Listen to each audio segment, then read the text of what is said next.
Okay, 132 people are on so far, so I think it's a good time to start. My name is Patrice O'Neill. I'm director of Not in Our Town. It's an organization that works with communities across the country to stop racism, hate, bullying, and build safe, inclusive communities for all. We're partnering today with the Interfaith Center of Milwaukee and my friend and colleague, Pardeep Kalika. And we're also going to welcome Graham Lum as one of our moderators, who's an IAP board member and amazing mediator. So this is such a stressful time every day. I think many of us wake up and learn new news of the challenges facing our communities. That's one of the reasons we're so glad to be with all of you. I think if there's one message that we want everyone to walk away with from this conversation today, is that you are not alone. What's happening in your town and what you're going through, many other people are going through, and that we can get through this together, and that there are solutions and tools that we can use in this moment of deepening conflict. So I'd like to toss it for a minute to Pardeep Kalika, who I first met when we did a film about his family and his community in Oak Creek, Wisconsin. Pardeep, tell us why you're here today. All right. Good afternoon, everyone. And thank you so much, Patrice. And thank you so much for everyone that is tuning in from wherever you're tuning in from. And I agree, it's a super stressful time. We're approximately 20 days away from this next election. And I think thinking about everything that's happening within our country, we're really here to discuss how we can all respond to rising hate and conflict that's happening not only just within our communities, but in the United States. And you yourself are going to be the best expert on how that's done locally. We are honored to be joined by amazing ambassadors to peace today, and really lucky just to be having this discussion. But we do this in a time when a week ago there was a plot to kidnap a sitting governor in a U.S. state. So I think just with that said, the rising hate that's happening within this country, some of us are going to speak from our perspectives as far as the work that we've been doing over the past, and with us and Not in Our Town, really the past 9 years, right, Patrice? And we've traveled all over. We've been fortunate to meet great friends and allies in all of this, and we do all this work together. And then we're also going to speak from a personal space. And our hope today is really be able to hold space for you to ask your questions, for you to raise your concerns. My particular story is on August 5th, 2012, a white supremacist gunman killed 7 people at the Sikh Temple, Wisconsin, in a small suburban town, and really, for us as a community, we relied on the entire community to surround us and really build us back up. So I think that's what our country is calling for right now, is how do we get healthier as a society, and how do we create a foundation of care as we go forward. So again, honored to join everyone today. You have the chat space. If you're going to chat and ask questions, there's a chat space on the bottom. I know that we're all open to any questions that might be on your heart and mind. And I'm going to give it back to Patrice to introduce our sponsors. Yes, and I want to introduce Grand, who I first met at a time we were just both had been in Ferguson, Missouri. The high school I went to was right across from the police station. He was there. Grand was nominated by President Obama and confirmed by the Senate in 2012 to be director of the Community Relations Service, which is the sector of the Department of Justice that helps communities that are going through struggle. And he then, after he left the Community Relations Service, he went on to to be the director of the Divided Communities Project, which we'll hear much more about later. He's now vice president of Menlo College and a board member of Not in Our Town. So Grand, maybe you have some words that you want to open up with for this session. Sure. Thank you, Patrice. It's an honor to be a new board member of Not in Our Town, and it's an honor to be here with Pardeep as well. Patrice mentioned that we first met while working with Ferguson. My second day at the Department of Justice was the same day where was the shooting at the Sikh temple in Oak Creek, Wisconsin. And I very much recall how our agency had worked greatly on anti-Sikh violence and anti-Muslim issues. And we had folks who had actually met with people from the temple even a few weeks earlier. And so that is something that's seared into my memory as something that was extraordinarily important. And the work that, we'll be talking about today. And even as I look at today's title, Responding Locally, and as Pardeep mentioned, we're in the midst of a 21 days away from the election.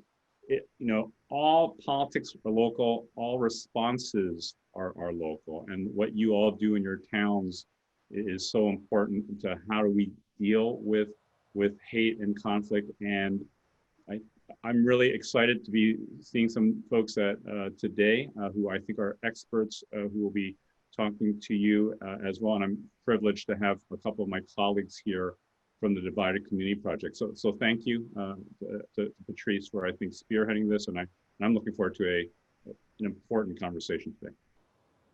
So I'm going to quickly go through and introduce some of our sponsors. So we asked a few partner organizations to join us in co-sponsoring this event. You're going to hear from some of them later because they have very specific tools to share with you.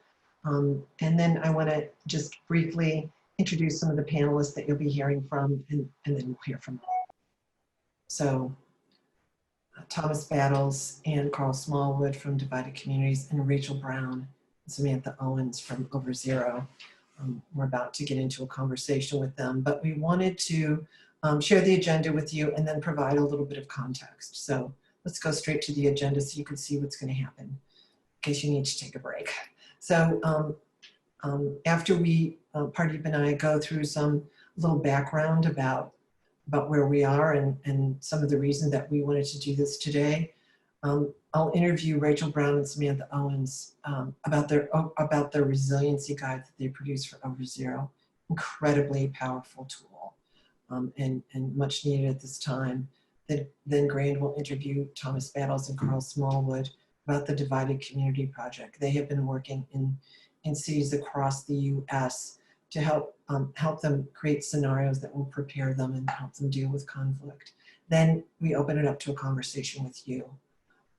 And at the end, it's really important. I hope you'll stay and hear about some of the things that we're hoping you will do next, right? What are the actions that we can take going from here, and what are some of the resources we can look forward to? So Pardeep, take us into some of the context and where we are now.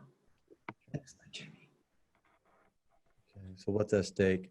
After a brief introduction about the threats we are learning about from law enforcement and sources like the Southern Poverty Law Center, we will feature interviews with leaders from 2 organizations who are helping communities meet the challenges and threats of this time. If you have any questions, put them in the Q&A. Our colleague, Teresa Riley, is monitoring the chat, and we won't be able to get to them right away, but we will, and there'll be an opportunity for all of us to talk together. So for those of you who have experienced the trauma of hate violence, as Pardeep and his family have, Charlottesville was not surprising. But for many Americans, it was a wake-up call to the dangers of violent white supremacists.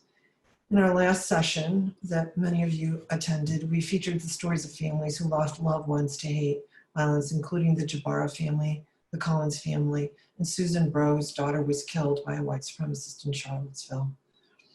One of the groups that helped organize the so-called alt-right rallies in Charlottesville was the Proud Boys. So, Pardeep. The domestic terror threat. Yeah. how do federal law enforcement agencies view the threat of hate groups in the United States? We know that the FBI director has said basically that racially motivated violent extremists over recent years have been responsible for the most lethal activity in the United States, and within the radically motivated violent extremist bucket, people subscribing to some kind of white supremacist type ideology is certainly the biggest chunk of that. Lately, we've been having about 1,000 domestic terrorism cases each year. It is higher this year than previous years. And I just want to add something with this. Patrice, Arnold, other people have been working within sort of the de-radicalization space and what that looks like, much more from a communal level than maybe a federal level. But at the federal level, since the U.S., as far as like 9/11 and the implementation of the U.S. Patriot Act, there's been a culture that has been formed at really looking at foreign terrorism as the biggest threat facing the United States. We know that over the past years, as we've been going from town to town, that the domestic terror threat has been, and not to draw equivalencies, but oftentimes when we're looking at the domestic terror threat as the biggest threat, there's oftentimes a shift in culture. And when we talk about shifting culture, sometimes it's easier to pass a policy than to shift an entire culture to start to look at homegrown threats, whether they be, Klan, neo-Nazi, militia, anti-government, sovereign citizens, you name it, Proud Boys, all of these threats that are domestic. Changing that culture to look at it really going forward is going to be the difficulty for local law enforcement and state law enforcement. This is the Homeland Security report. Yes. That assessment was affirmed by the Department of Homeland Security that recently advised our country and communities that white supremacists present the gravest terror threat to the United States. The draft report, September of 2020. And what does that look like? We may have it very close to finding out. Last week, 13 men again were arrested by federal and state law enforcement in Michigan who were plotting to kidnap Michigan Governor Gretchen Whitmer, detonate explosives, and bring her to Wisconsin to stand trial. Two of the conspirators were pictured at a recent rally of the armed individuals who were protesting the restrictions for COVID-19 at the Michigan State House. By the way, they trained in a small town most of them were training in a small town in Wisconsin, a very rural community. So I think we all heard about Michigan. I want to talk a little bit about the Boogaloo Boys. At the beginning of the year, there was some research out of Rutgers and Princeton that talked about increased communication and chatter between white supremacist groups and gun rights groups. We saw a manifestation of that in Virginia when there was discussion of gun legislation at the Capitol in Virginia, and there was a real sort of outpouring and a large rally. So the Boogaloo has since emerged as a serious threat. Here in Oakland, where I live, when the protests began after George Floyd's murder, one of the early evenings of those protests, a federal security guard was murdered. And that is very much in keeping with the method of white supremacist groups. They want to sow division and terror between people of color and law enforcement and the government.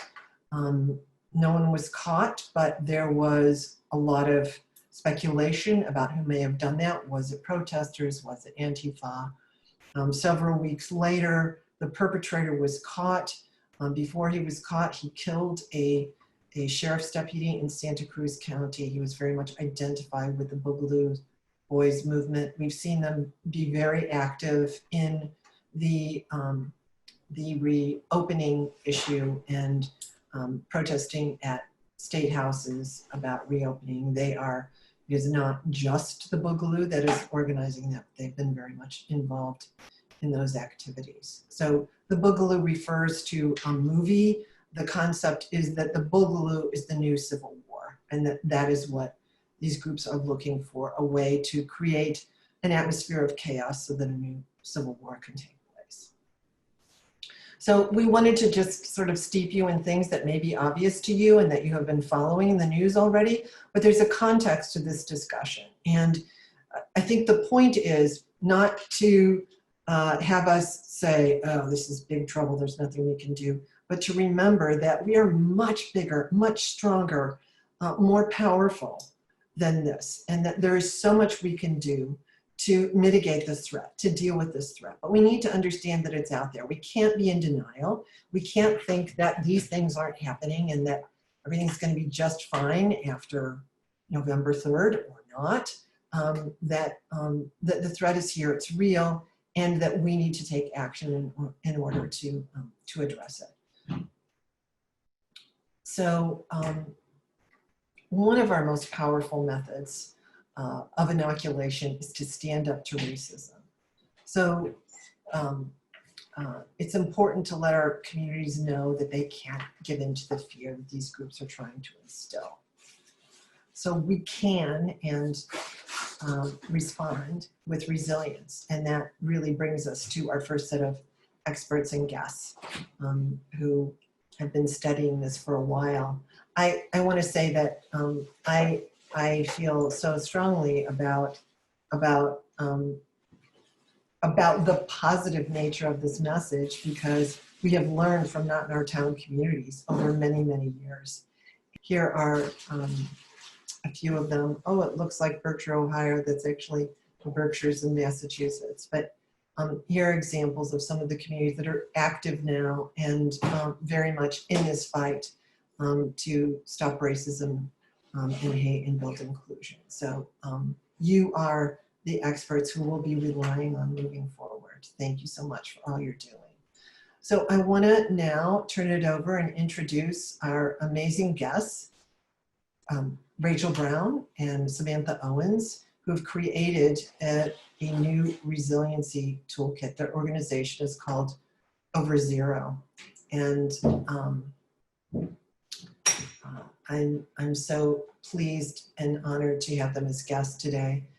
So the goal of their organization is to help prevent identity-based violence and to develop communication strategies that can help do that. And this is indeed a powerful communication strategy for communities everywhere. So can we bring Samantha and Rachel into the discussion? And Rachel and Samantha are phenomenal. I just want to do a brief introduction, but this introduction is not going to do neither one of them justice. For the past, Rachel Brown is the founder and executive director Over Zero. For the past decade, Rachel's work has focused on using communication to prevent violent conflict. She is the author of Diffusing Hate, a strategic communication guide to counteract dangerous speech, and was a 2014 fellow at the U.S. Holocaust Memorial Museum.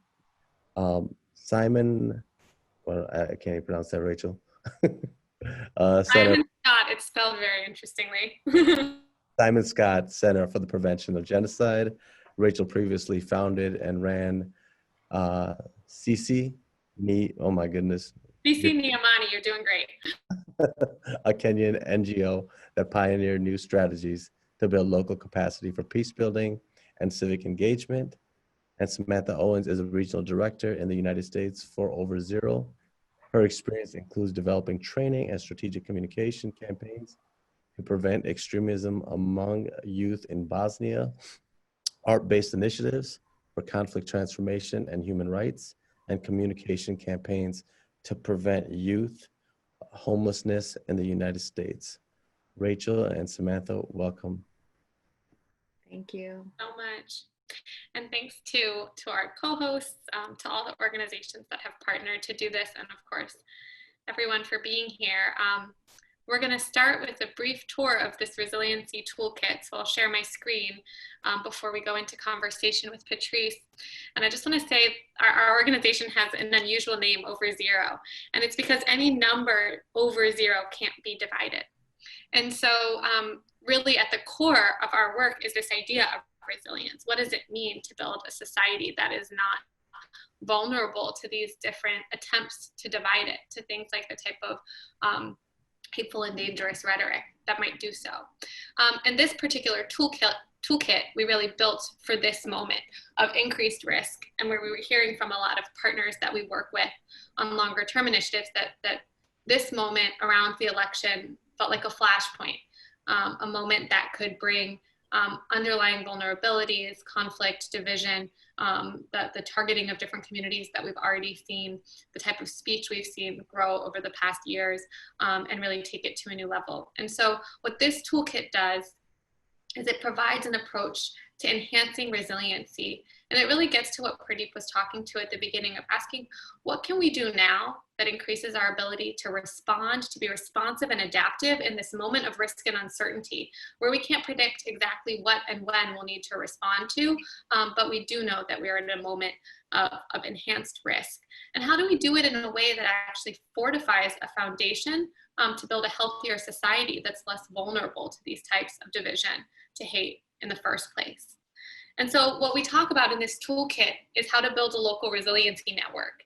And I will just tee up, since so many people on this call are already doing Not in Our Town work, that so much of what Not in Our Town does, though it uses a different name, is to build these types of resiliency networks of different stakeholders, leaders from different communities. And that one of the things that we know about how we can be responsive and adaptive in times of risk and uncertainty, when we look at case studies around the world and throughout history, is that when there are moments of increased risk and vulnerability, strong cross-cutting relationships between leaders who represent and have influence over different parts of a community, different groups within a society or a community, those relationships of trust with some amount of shared values and shared commitment to preventing violence, to preventing hate, and some thought, some structure for coordination, are one of the things that best creates resilience in society. And the good news is that's something we can all do. And so the goals of these resiliency networks, and Samantha in a moment will walk us through the different steps that the toolkit provides resources on.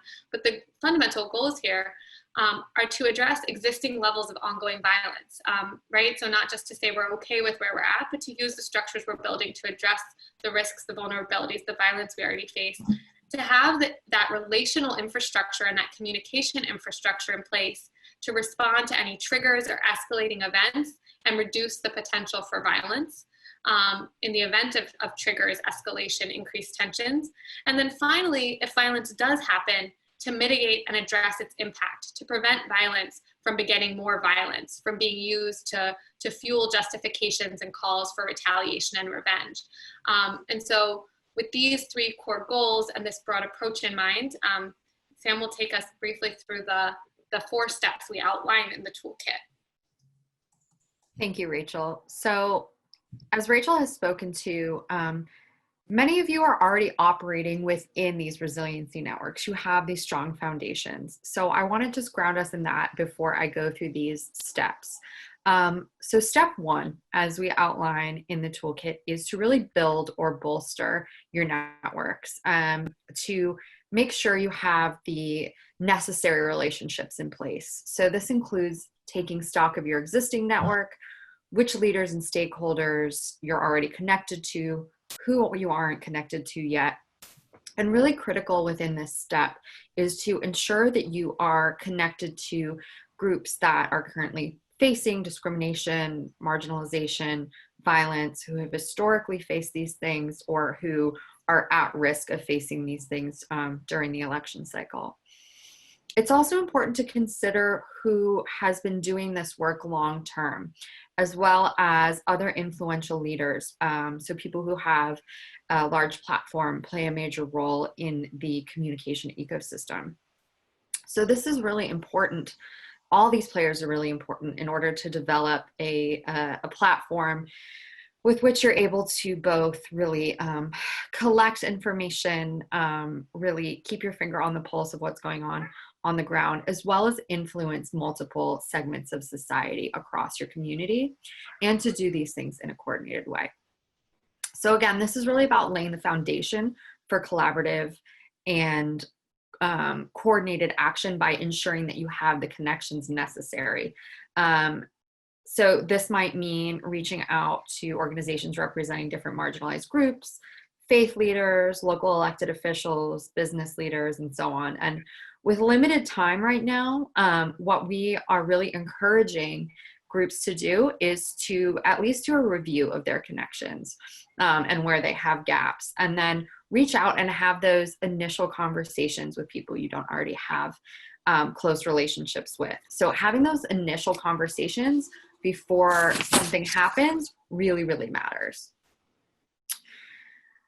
So moving into step 2, preparing your network.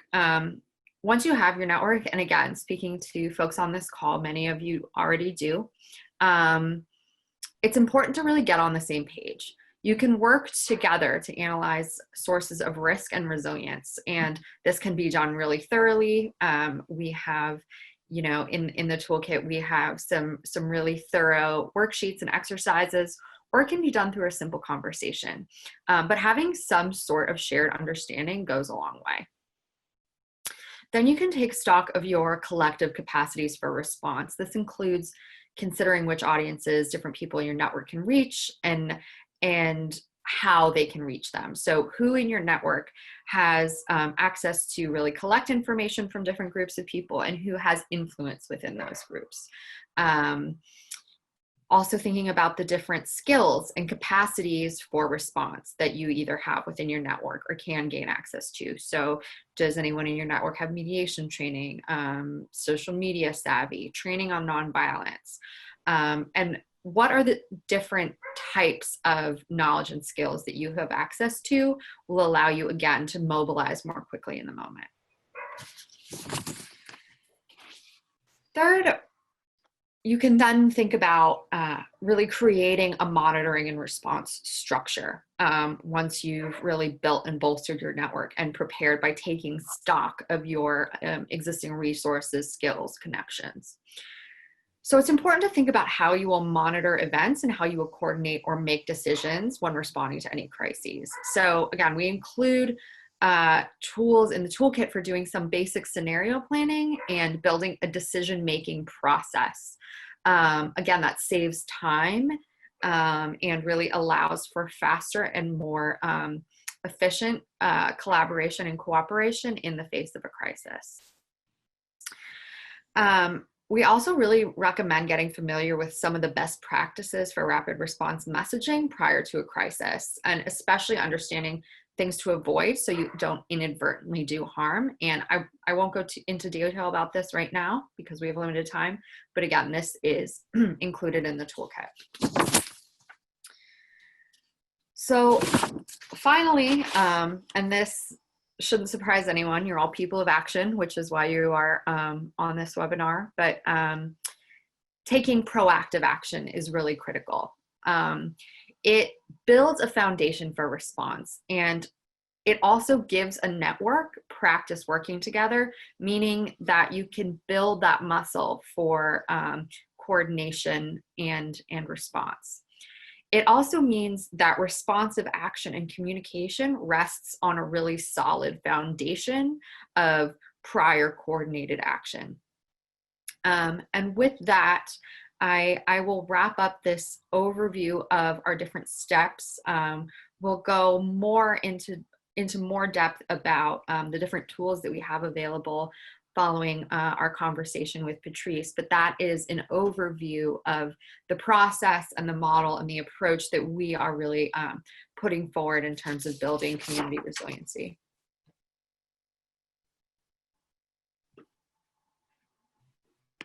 I think we'll go into Q&A with Patrice now, and just want to note that, as Pardeep said at the beginning, you all really are the experts in your local communities, and we really built this toolkit with that in mind, with a set of worksheets and exercises that can help you identify which steps are relevant to you, and that let you really tailor it to your needs and issues and the risk factors that you're facing in your community.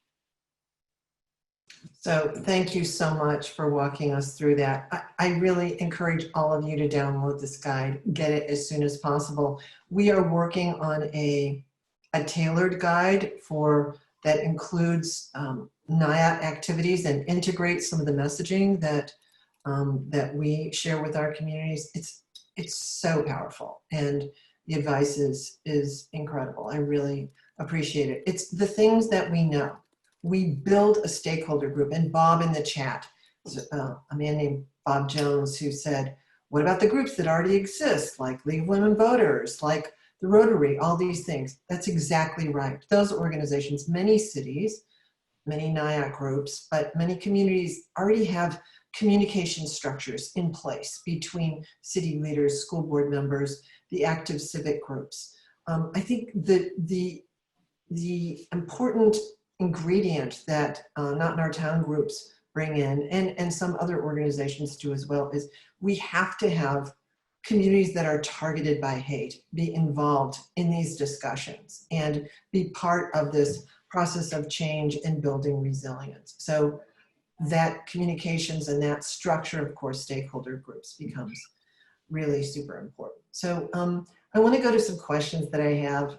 So many things. I could talk to these two women for hours about the guide that they produced and their work in general. So maybe you could talk a little bit about your focus on identity-based violence. We know that white supremacists and anti-government extremists are joining forces. I was just looking at something on the Daily Show last night, and I hadn't seen this clip from the Michigan militia where one of the members said, everyone who works for the government is our enemy. It's really quite a frightening thought. But in particular, the spread of racism and hate present a dangerous vulnerability. So can you talk about how you thought about that when you were writing this guide and some of the things that contributed to your thinking, which is reflected? Yeah.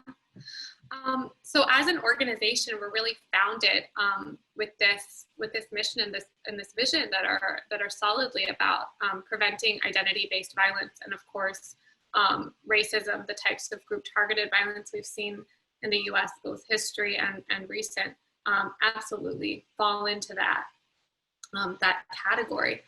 And so to say a little bit about the approach that we come to this with, I mean, we really come out of the world of conflict prevention and genocide and atrocity prevention. And through that lens, there's a few different things we know. We know that when certain, and we also come with a lens that's focused on communication. So actually for us, this isn't new to this moment. I mean, we've of course seen throughout US history, and we've seen increased normalization in our public discourse, public rhetoric of certain patterns of speech that anywhere else, and of course also here, would serve as warning flags that we should be concerned when those types of ideologies of speech get normalized in a society. We know where that leads to left unchecked.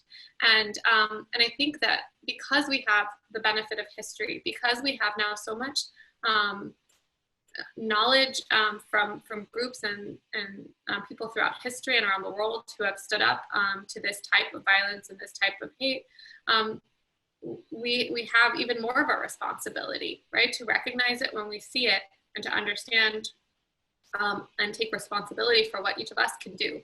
And one thing I really want to draw attention to that I think is at the foundation of this belief that we absolutely can and must do something about this, which I know everyone on this call shares, is that one of the things that we know about how this type of violence, how these types of ideas, this rhetoric gets normalized and becomes a feature not just of extremes in a society, but starts to come further into the heart of a society or be left unchallenged there, is that it matters not only what some individuals do or what people who are the most violent or the most extreme do. It also matters what the rest of society does.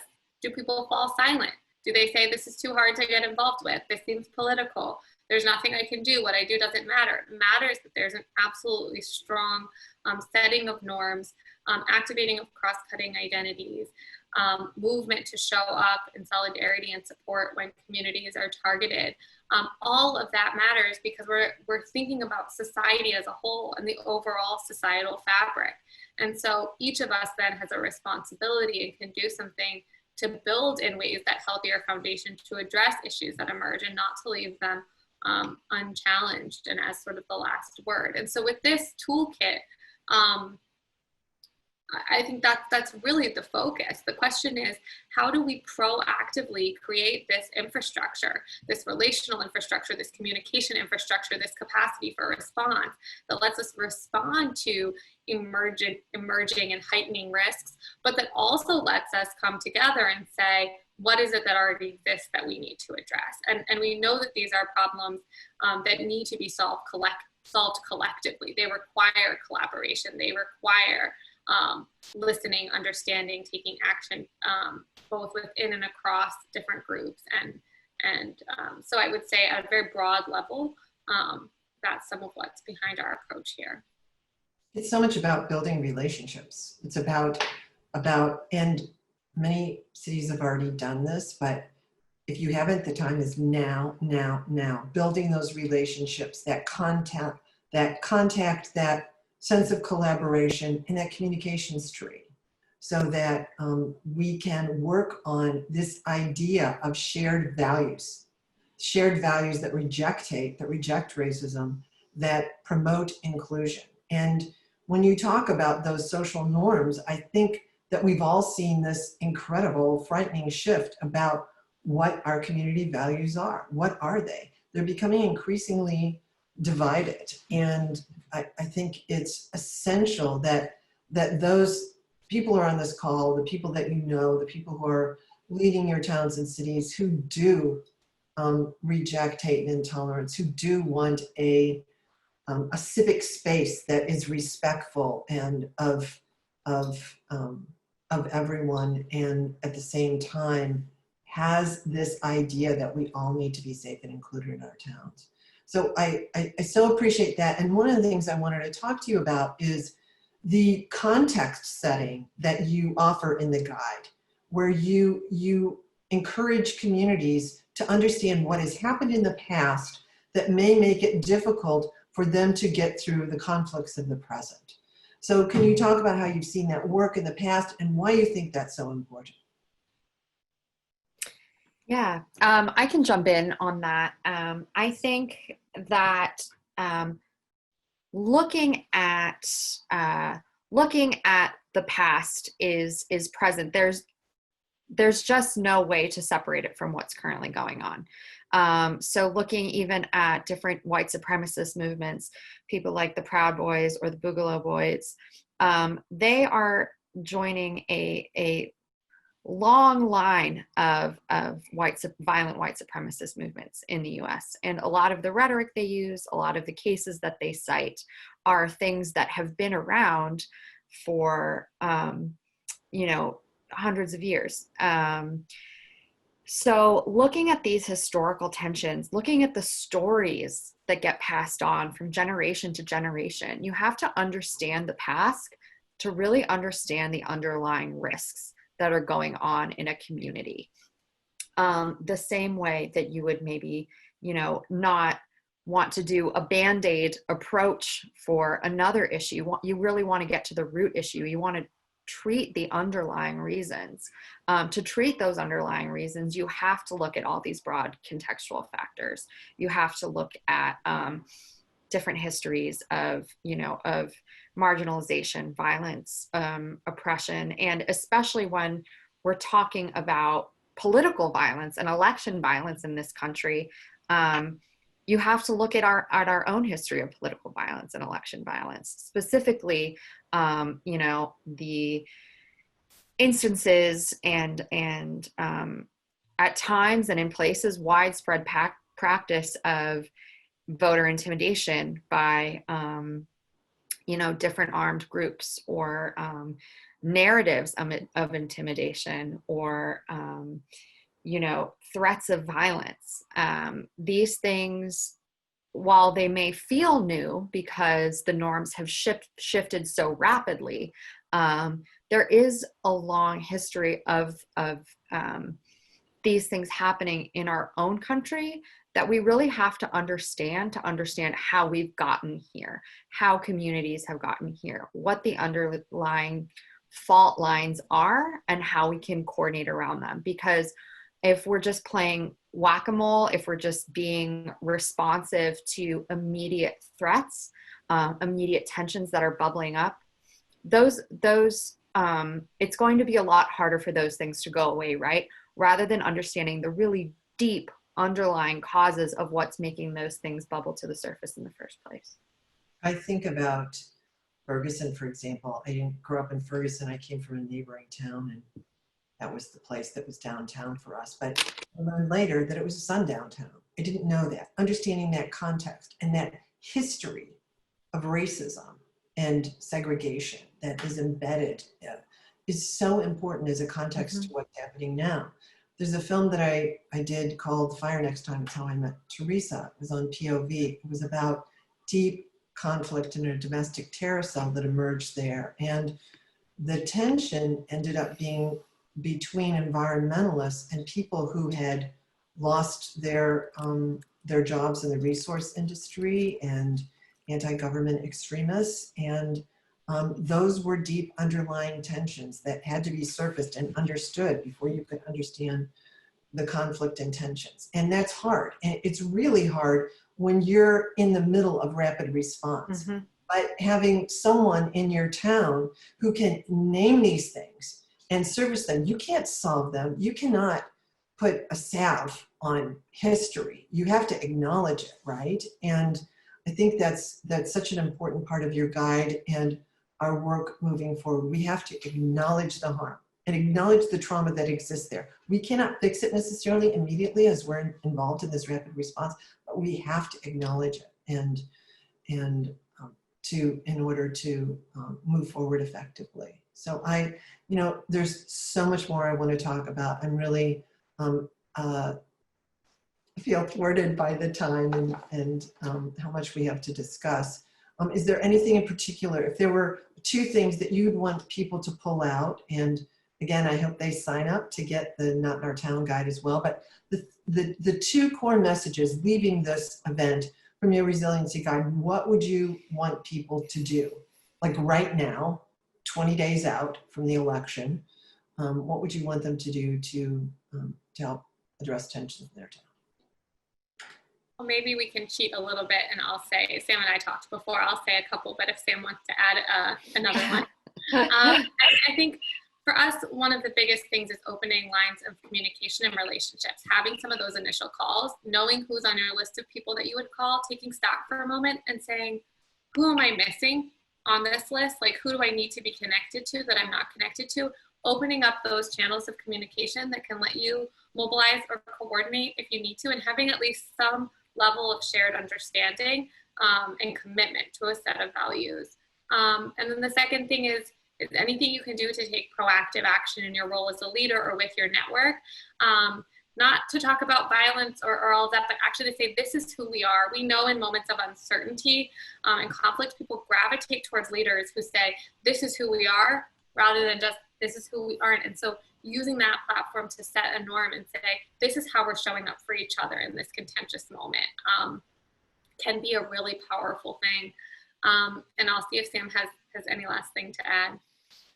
Just since we're cheating a little bit, I'll just add to that, which I think you've already spoken to, but I just want to really reiterate, listening, making connections to affected communities, and listening to affected communities and creating the infrastructure so that other people listen to affected communities or communities who are more likely to be targeted with violence is key. So that people really listen and take on board when, if and when those communities are flagging for risks. Thank you so much. I want to give an example from some of our towns about resiliency and conflict, and from Bloomington Normal as we proceed, but I want to make sure that we have time and begin the conversation between Carl and Grand and Thomas, so we can hear from them about their prescription for response in this moment. So thank you so much. More when we have a conversation with everyone on the call. Over to you, Grand. Thank you, Patrice. And it's terrific. I think this is the first time that we've been on the same agenda with Over Zero. So I think it's a wonderful combination to now talk about, and for me to have a chance to introduce Carl Smallwood and Thomas Battles from the Divided Community Project. And the Divided Community Project, just a quick introduction, is out of the Ohio State University Moritz College of the Law. It is focused on dealing with division in communities and helping communities in terms of resilience. We will be posting onto the chat different tools as well. There's a simulation that we do. There's a toolkit that we have for communities here. And really do want to focus on that idea of resilience. So I do want to get right back into it, and introduce both Carl and Thomas here as well. And just to let you know, I was the first director of Divided Community Project and still on the steering committee. And very recently, as a way of introducing Thomas is the leader of the Bridge Initiative, which is working across the country today in terms of working with community leaders, working with advocacy organizations, working in preparation. I mean, we are in this really challenging time, as you've heard from both Rachel and Samantha, and from Pardeep and from Patrice, with what's going on in Michigan, the fear of things like that happening that are here. Thomas is leading an initiative where he is going around the country, oftentimes via Zoom, since we're not able to be there physically and work with them. Prior to that, Thomas had been with the Department of Justice for more than 25 years, as the regional director from the Community Relations Service, an agency created by the 1964 Civil Rights Act to focus on racial conflict, and later, because of the Matthew Shepard, James Byrd Jr. Hate Crimes Prevention Act, to focus on religion, disability, and gender, and other issues. Thomas has been involved in nearly every major civil rights, large community conflict, certainly in the South, and certainly throughout the country. He was involved in mediating the Eliot Gonzalez case. He was lead mediator in Sanford after Trayvon Martin, and has made a huge difference in the ability of communities to working together here.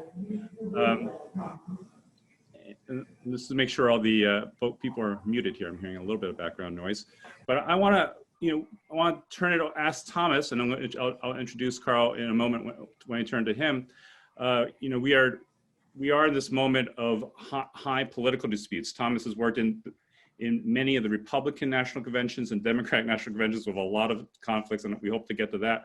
But certainly in cases of white supremacists, certainly, it's not new, right? As difficult this moment is, we can think of Skokie, Illinois, back in the 70s, of the challenges that happened then. We can think to what happened in Forsyth, Georgia in 1987 and Martin Luther King Day, when there were 1,000 counter protesters and 25,000 civil rights protesters, but folks with carrying the Confederate flag. There were incredibly horrible negative epithets, and again, a difficult racial history there. And I want to ask Thomas to just say a few words of what, especially in context of today, what can be helpful to communities as they face these sort of issues. So Thomas, the floor is yours. You're on mute.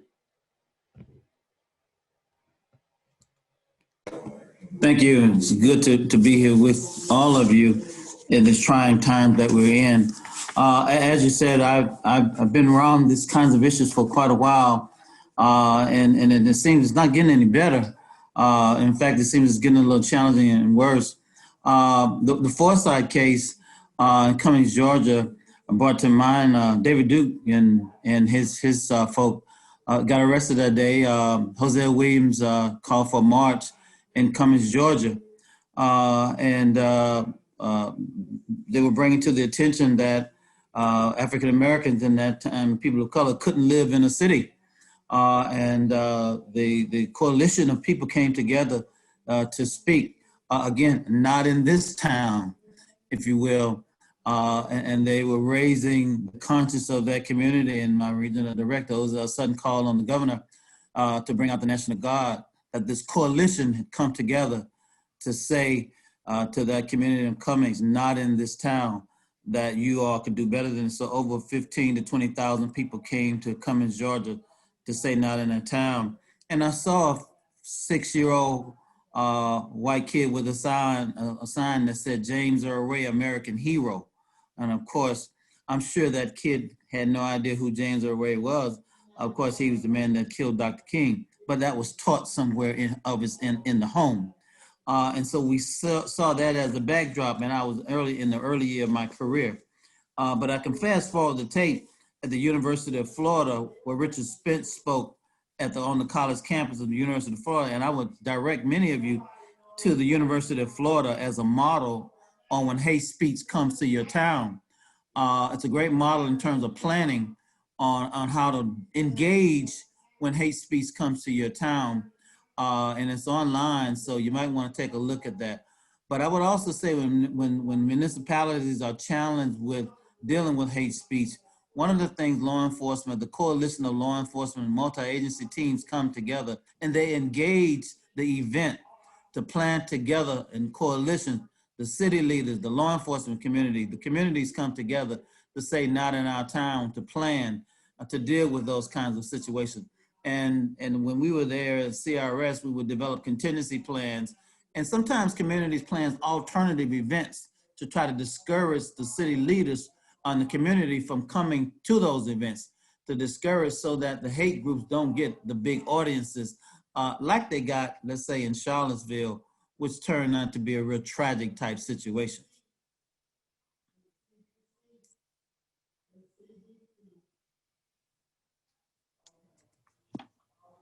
You're on mute, Gran, you're on mute. You gotta unmute. Muted here. Thank you, Thomas. I try to get that right every time.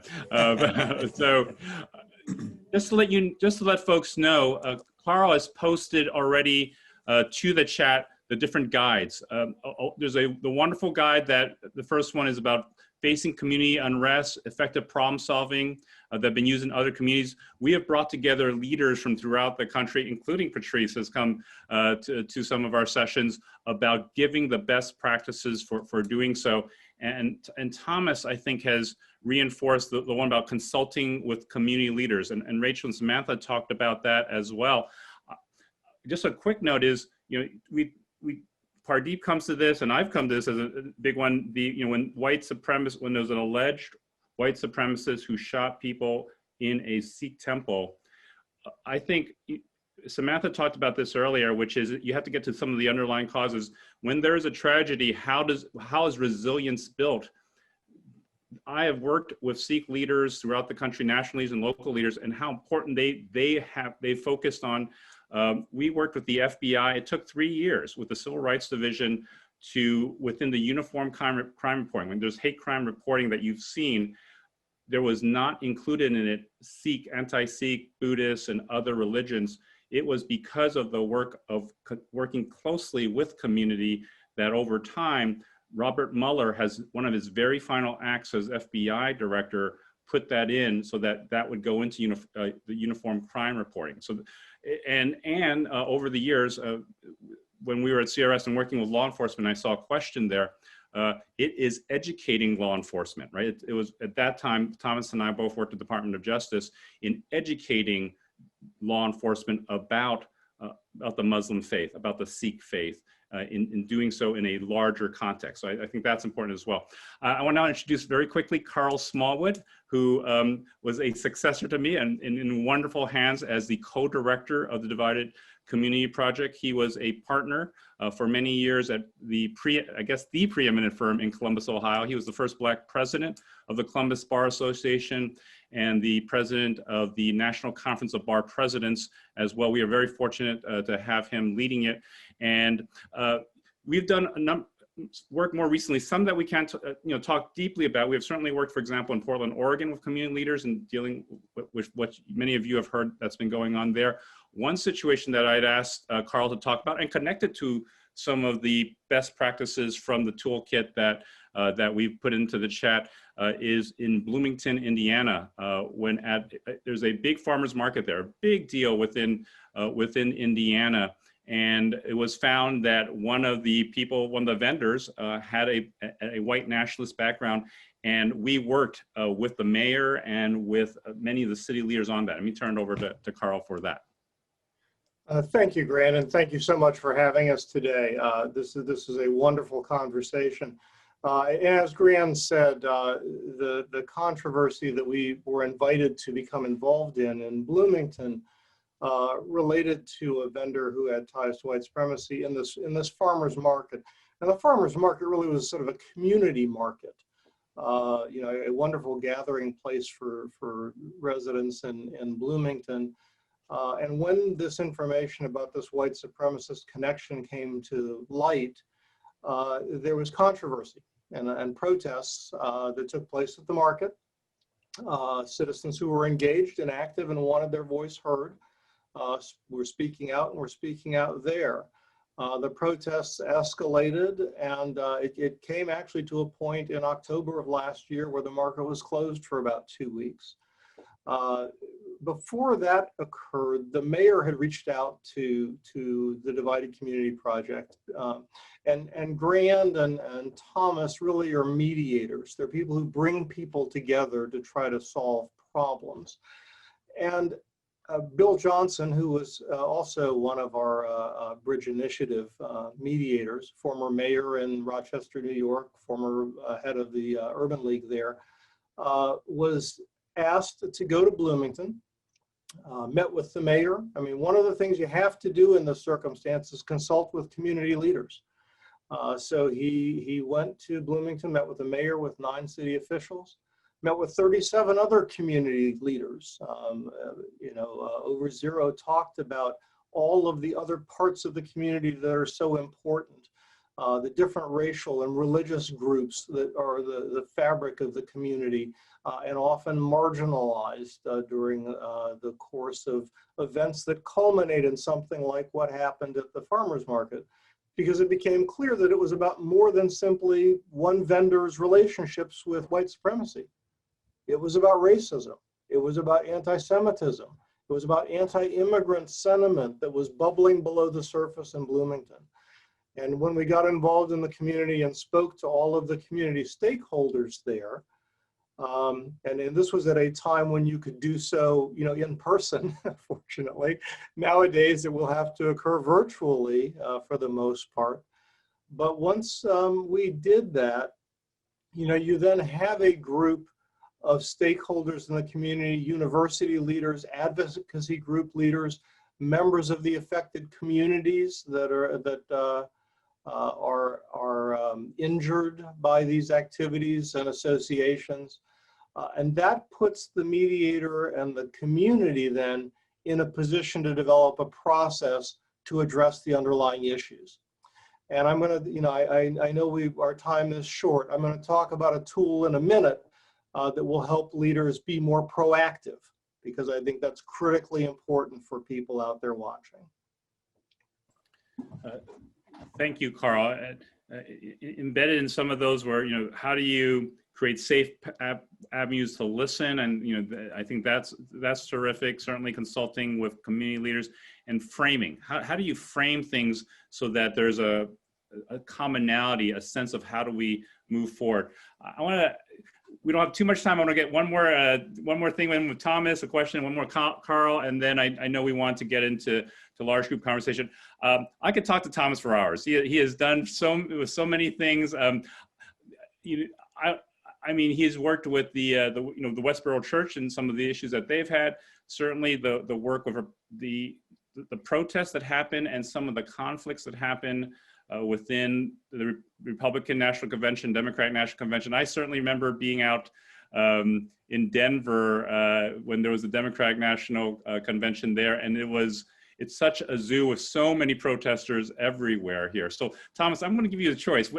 What's one incident that you think might be helpful to share for how we have people from all over this country, people who care about their communities, who want to do something when hate comes to their town, when something difficult. What's one that you want to share right now? Well, you know, one of the things, when you talk about the conventions, they are considered at the federal level as cases of national significance. So the Secret Service really controls those to the degree that people protest, and they give you First Amendment zones to protest. And a lot of these organizations like to march and do it their own way.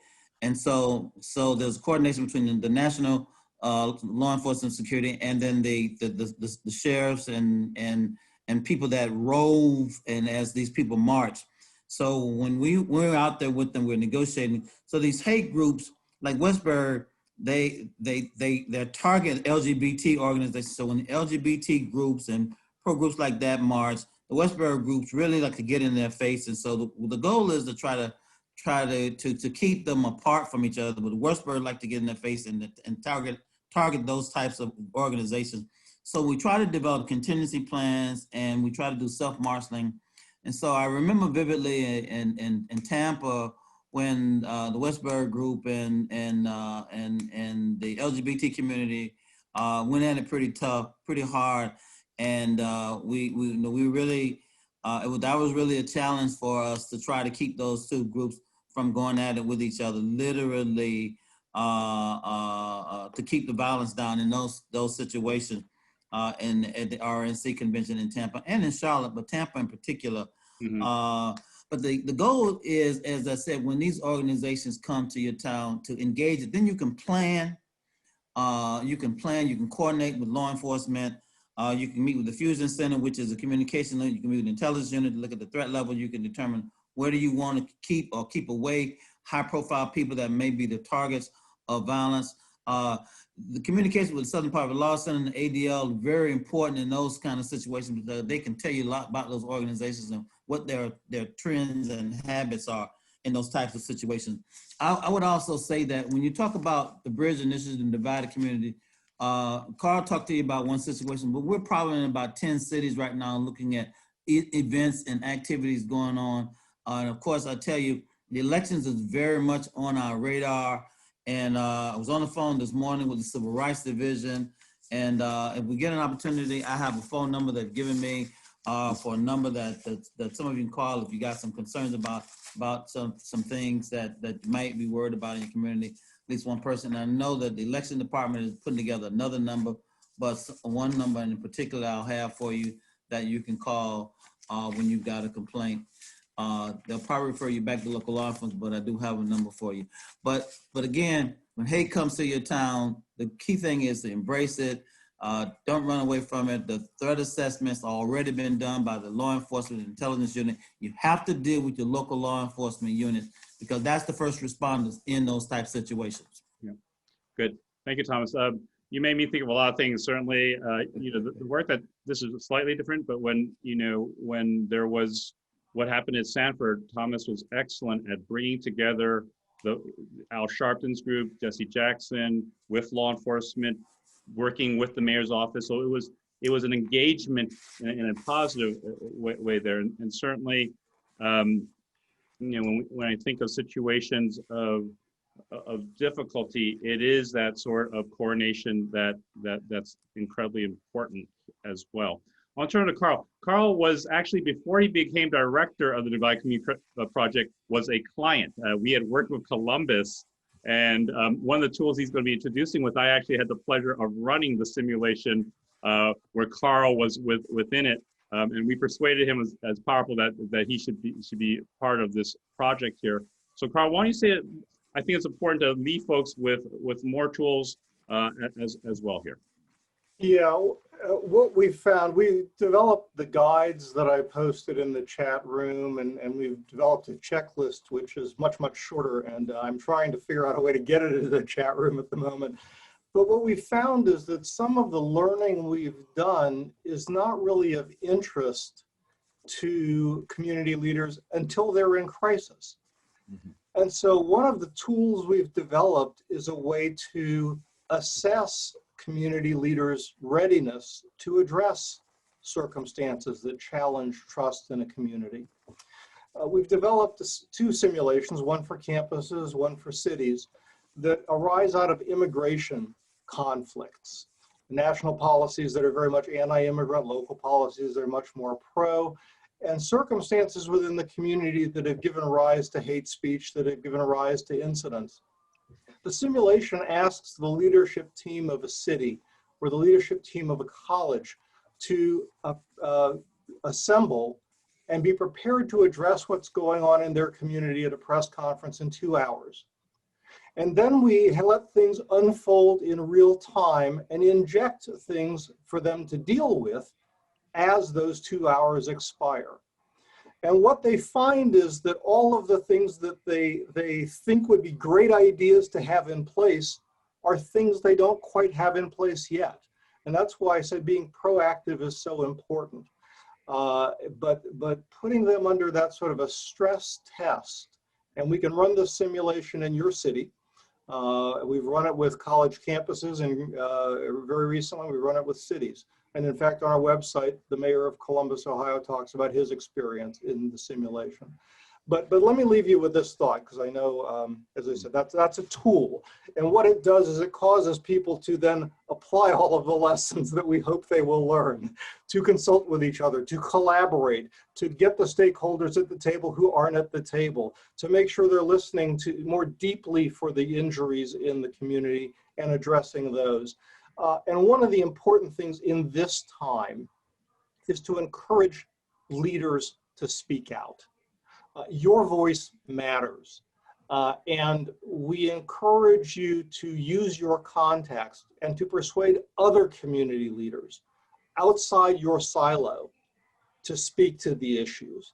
You know, Pardee talked about the injury to a particular community, and it is so important when an injury happens or when there is tension in a community for community leaders and advocacy groups and organizations from other communities to speak out in support of the values that the community holds dear and in support of those that are injured.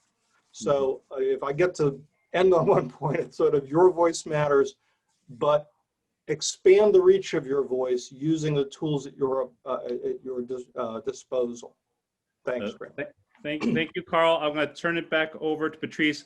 But the one point I would like to make, I want to thank the significant number of people who have come today because they care about what goes on in their communities.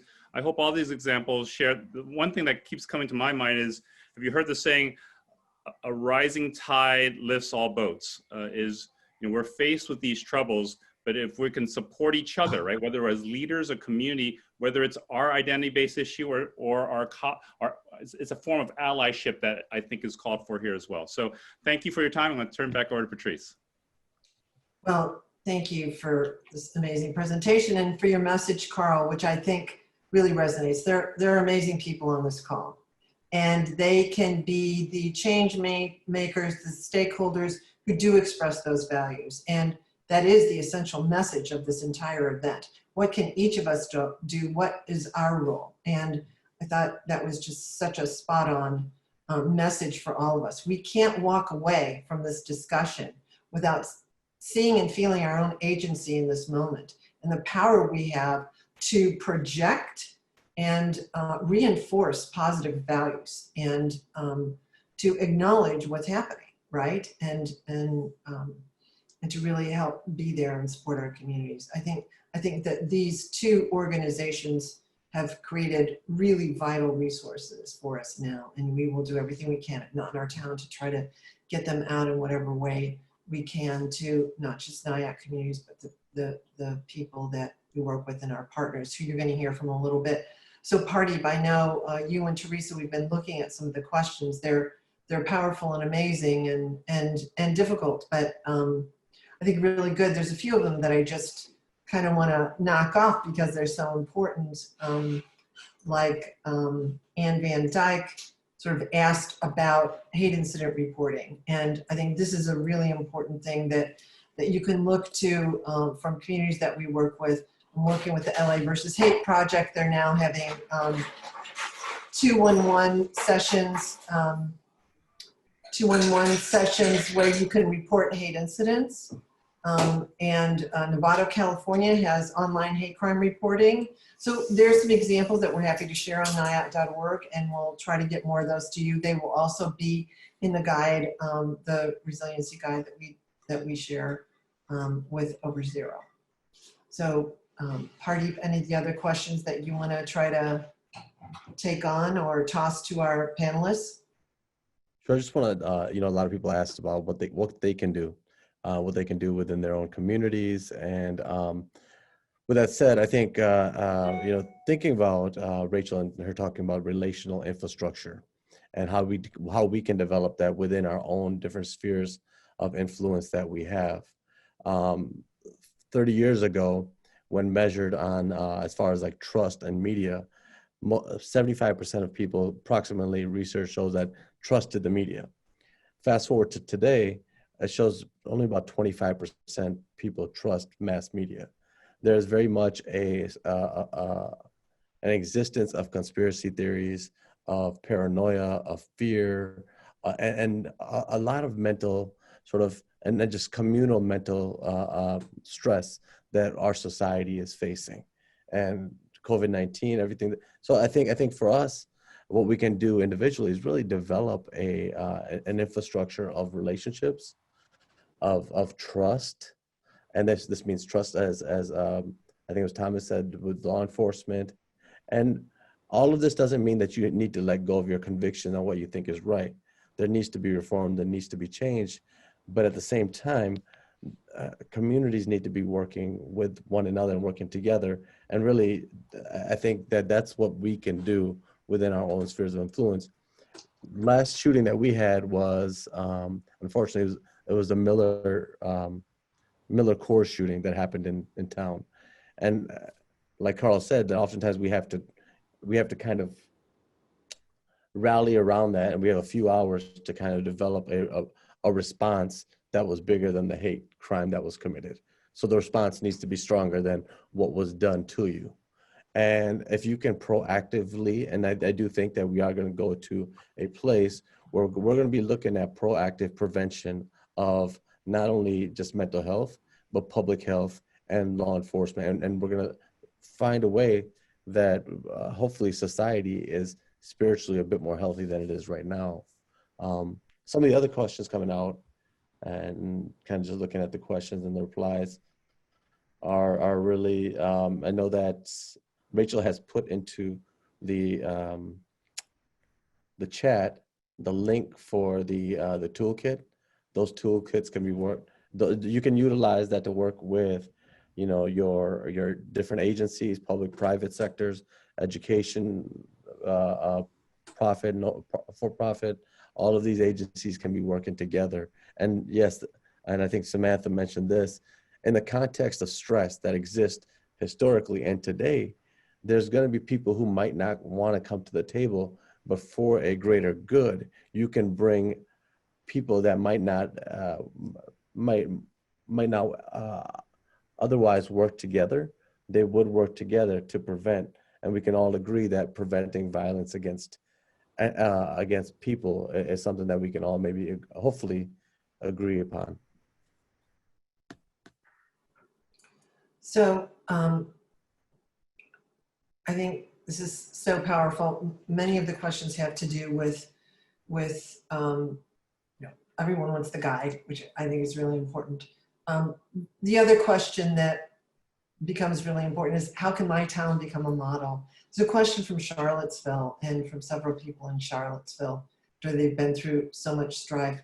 Sometimes it's really hard when you're in the middle of so much pain and trauma. And a few people have spoken to the need to speak with and consult survivors and those who've been traumatized as you think about these tools and all of our work that has been true. I know Pardeep has had a great influence on our work and how we think about it. And he has used that experience to help so many communities, which is incredibly hard. It's a lot to ask, but these are really powerful questions. I encourage all of you to look at the Q&A and to look at the chat and learn from each other.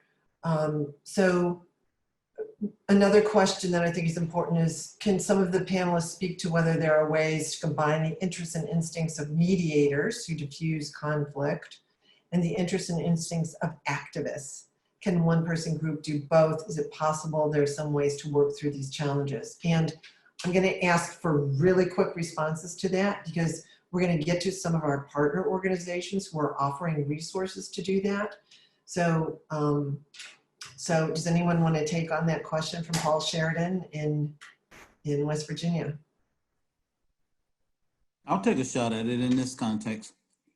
Coalitions form their groups because of interest. The people that are protesting now want change, and they want it now. And so I would say form coalitions in your community that want change now, and speak to it, and call it like it is right now in your community. Charlottesville, and Chief Bratton is there in Charlottesville, for example, and she's a member on our task force. And Chief Bratton is a member of our steering committee, and she's a very progressive person, I believe. And the people that protested in Ferguson wasn't just African Americans. There were coalitions, and they worked hard to make change. And they're doing a lot of things in Charlotte, in Ferguson now. But it took a lot of protesting to get it done. And so I would say continue to work to make change, and make some good noise, as John Lewis says. Make some good trouble in your community, and keep working at it until you get it done. But make some noise. If I'll just add this, right? There's the arc of history bends toward justice. What I would add is that there are folks who are like NCDD is a sponsor here. We know that good facilitation allows the voice of the people to be heard, and Yes. and being effective in when there's an adversarial situation, even when they have the same ultimate goal, people who are good at bringing people together will help them create a better outcome, a more just outcome, and one that will serve the people better. Patrice, I just want to say one thing real quick.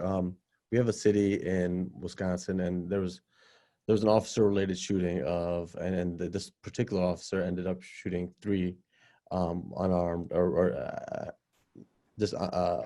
unarmed black men. And there was over the past sort of month or so, we've been having facilitations around what does it look like to become a more welcoming city, inclusive city, but you need to have the voice and the way that you bring those two worlds together, or lots of different, is that you honor the voice of the people, the stakeholders, and then you ensure that there's diversity at the table. That diversity looks like racial diversity, it looks like ethnic diversity, it looks like faith diversity, it looks like age diversity, but you make sure that all of the stakeholders are having a voice in what your strategic design looks like going forward. And so if you do that before you implement a plan, then you have those that will be invested in that plan preemptively. Thank you so much, Party. Such great advice. And I know you are in the middle of this. You are in the thick of it. You are in Milwaukee, at the center of so many issues in our country now. And we're all grateful that you're there and that you're engaging with people. And all of you had such incredible advice. I want to do popcorn style now, because we have some important co-sponsors and guests, and I want them to give just briefly. And I'm going to ask you to be on for a minute and tell us a little bit about some of the resources you offer and how communities can chime into that. I mean, sometimes we're inundated with things. It's like too much information. I guarantee you, if you get information from Divided Communities and Resiliency Guide, you're going to be happy. It's going to take you a minute to do it. The NIAT version is condensed, but really important. But we wanted to alert you to a few things. One is I want to bring on Courtney Breeze. She is the executive director of the National Center for Dialogue and Deliberation. Can we pin Courtney? I just want you to tell folks a little bit about your network. To Gran's point, which is, I think, really vital. When we have good facilitation, many more voices can be heard. And, you know, providing support to activists, mediators to civic leaders and ways for people to communicate in this challenging time is so important. So Courtney, Jeremy, can you put up the NCDD slide? And Courtney, maybe you could say a few words. Great. Yeah, thanks, Patrice. And thanks, Grant, for the shout out. NCDD is a network of folks who do this work of bringing people together to discuss, decide, and take action on things that are really important to their communities. So, you know, I'm here representing hundreds of folks, organizations, and practitioners who are all about helping to open these lines of communication and have these important conversations that are essential to building the resiliency that we heard about today. So what you see on the screen right now is a picture of our map, which is up at ncdd.org/map.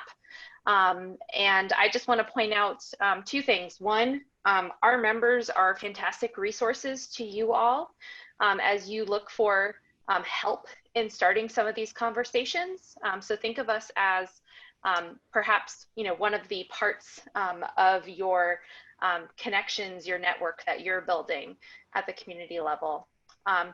Secondly, if you don't see someone who's a part of our network in your area, one, we have a bunch of resources on our website. There's over 3,000 resources and tools and things that you yourself can use.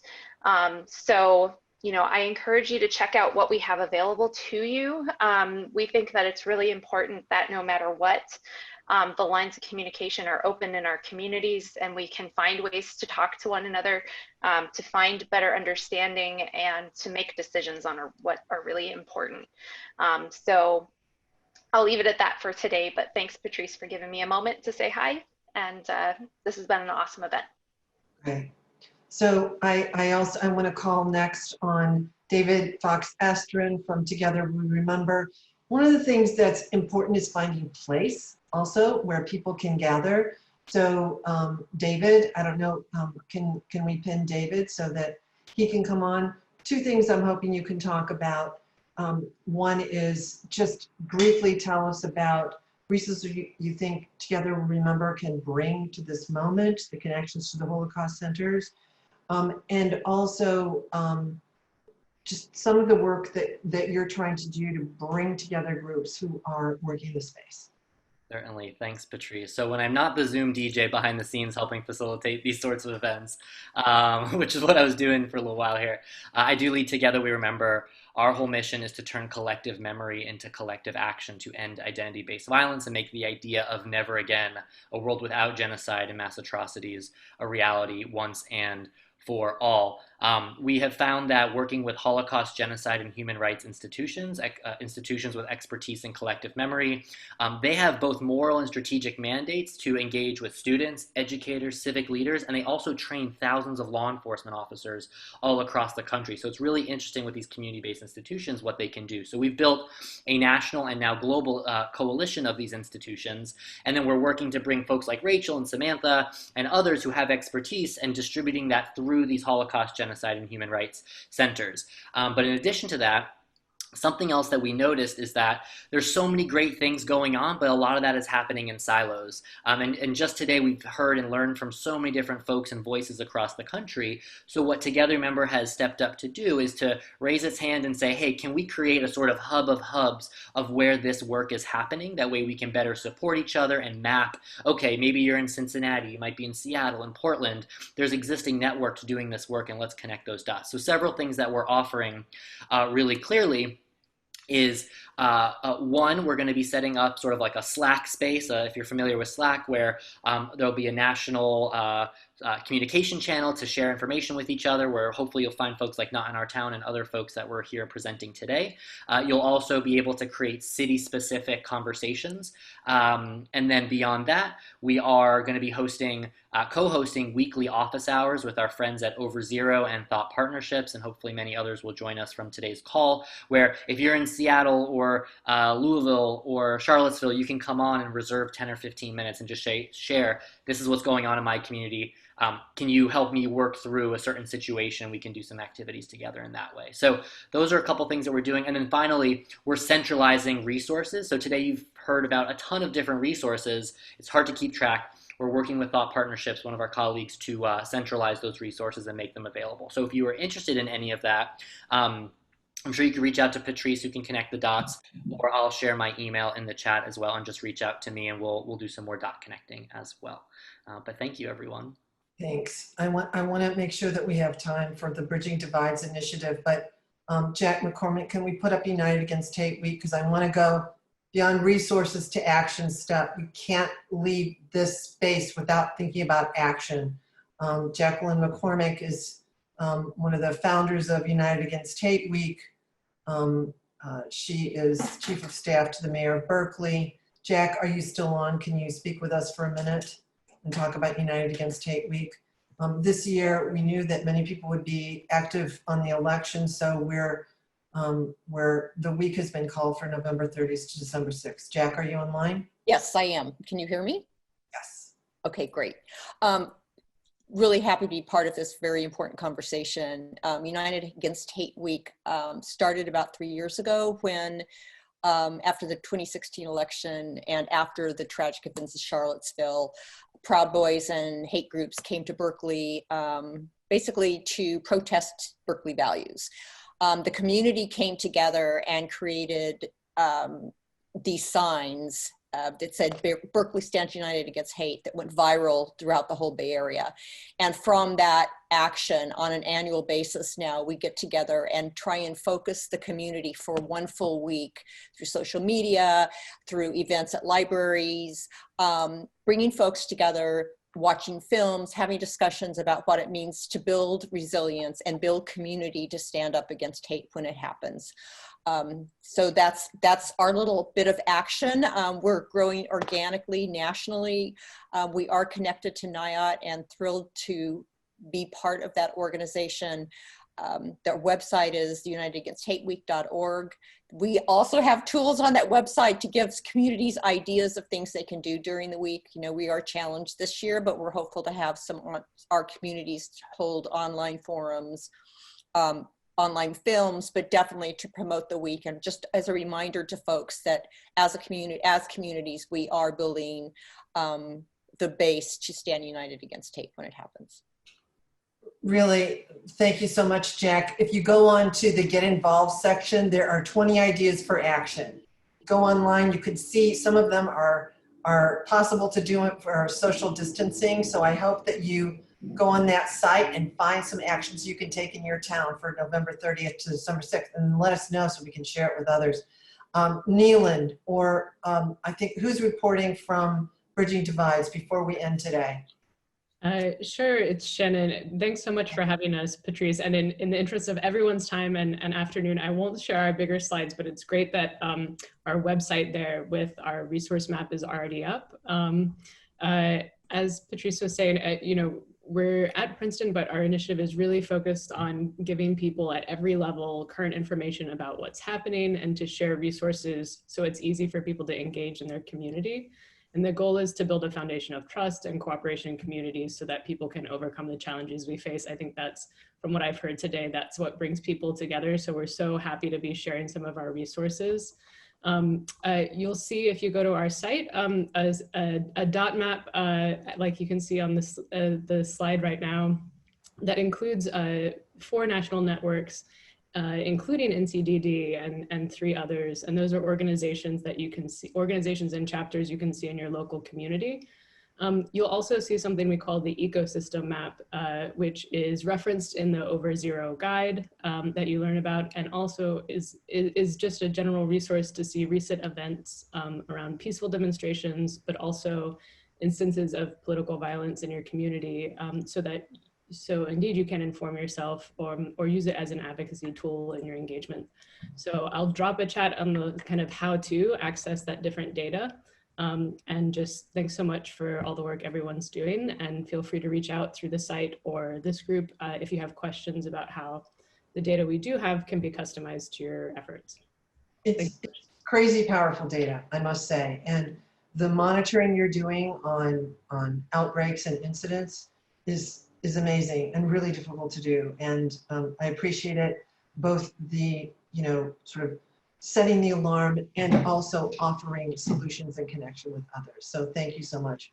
What an amazing group of leaders. I want to thank our team and everybody who was on site. We'll be doing another event in November. Hopefully we'll be hearing from you about what you're going to do for United Against Hate Week. Please make sure that you sign up to get the guide. We'll send you one if you're interested. And thank you so much to everybody for making this happen today.